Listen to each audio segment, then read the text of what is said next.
How's it going, my dudes? Welcome back to another video. As promised, I'm going to show you the fastest run that I have, which is also really consistent and you can use it in pubs as well. So look at the screen, this is the fastest comp that I can come up with that is relatively free to play. So it's just 3 stars and 4 star units. And yes, we are not actually using water type units. This was always my suspicion because I made a video on FAF and how running off element doesn't really matter as long as you have FAF.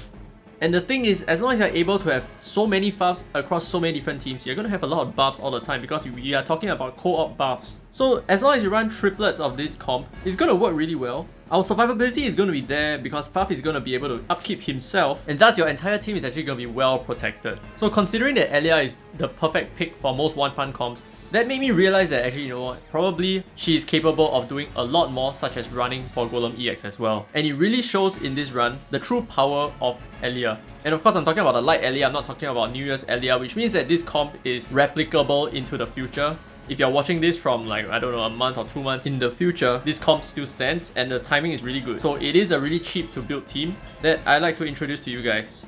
You don't really need to have triplets of this, it's just the fastest way that you can create a team that is so efficient as well. So you can definitely run a single team like this and go for pubs and all that, and you're going to see a lot of damage. So the thing is, Lizzo is quite important for this team because you are going to be needing a little bit of heals. And unfortunately, FAF is not going to be able to tank endlessly. So you're going to have Lizzo here. But the thing is, with Lizzo, what happens is Suzu plus Lizzo doesn't actually become wombo comboable. So what happens is, you're actually only going to be able to wombo combo once every other skill that Ellya uses. But still, the DPS here is pretty sick, because the thing is, for light Ellya, she has self 20% skill gauge boost whenever she uses a skill. That's because of her abilities. So that sets her effective skill gauge to somewhere around 370 something, which is really low. And I'm talking about her in addition to Kiera over here. So she's going to be casting a lot. And now if we include Suzu in the mix, you know, the effective skill gauge is a lot less than 370, right? It's going to be like maybe 300 or maybe even 200 plus. Well, if you're going to consider the long run prospect that is. And you might be also wondering, okay, so why is there an Annie here? And how can I actually use this in pub if we need to have a separate unit like that, right? Okay, so the thing is, you don't really need Annie. Annie is only here because you kind of want to have someone that can remove the boss's buff. The attack buff can be quite disastrous, so having Annie in the mix allows you an opportunity to get rid of the buff, and it doesn't miss, right? Not like Clarice, you can actually miss with Clarice. But for Annie, it's a global hit. And she also reduces the boss's damage, so that's kind of nice. So I think if your team is not that steady yet, you can definitely opt for Annie. And if your team is becoming a little bit stronger, you can definitely replace her with Lizzo for, you know, more attacks and a little bit more heals, right? But while you're playing pubs, you can technically rely on the pubs Lizzo to heal you because Lizzo does have a co-op white heal. And of course, we're going to be running Owl because 3 stacks of Owl skills is a lot of skill damage and attack power to the entire co-op team. So that's where we are going to be channeling a lot of DPS. And as you can see, I'm not even speeding up this video and we are pretty much almost done with the boss already. So this is an extremely fast comp.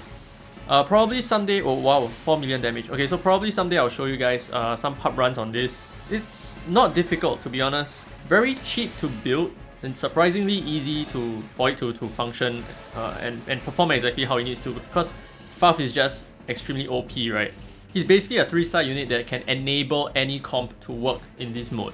So go crazy, you know, like use your sushi team or whatever, as long as it makes sense and you're not going to be griefing the other teammates, then I think you have a lot of room to explore. So what I'm showing you over here, light skill damage, definitely a very good choice because the Golem doesn't really move, or he doesn't really teleport and all that. He doesn't like mess up your Ellya's attack all that much. And down the boss goes, that's it. So I highly recommend this build to anyone. It's fully automatic, you don't need to manual, you don't have to worry too much about your wombo combo working because you are not building for wombo combo, right? If it happens, it happens. And let's take a look at our runtime over here, 3 minutes and 12 seconds. So this is a 3-minute comp that I'm referring to. It is really stable, I've done a lot more tests with it. But seriously, thanks to the 2 Discord members, I'll put them down in the descriptions. They were really patient with me throughout this whole process.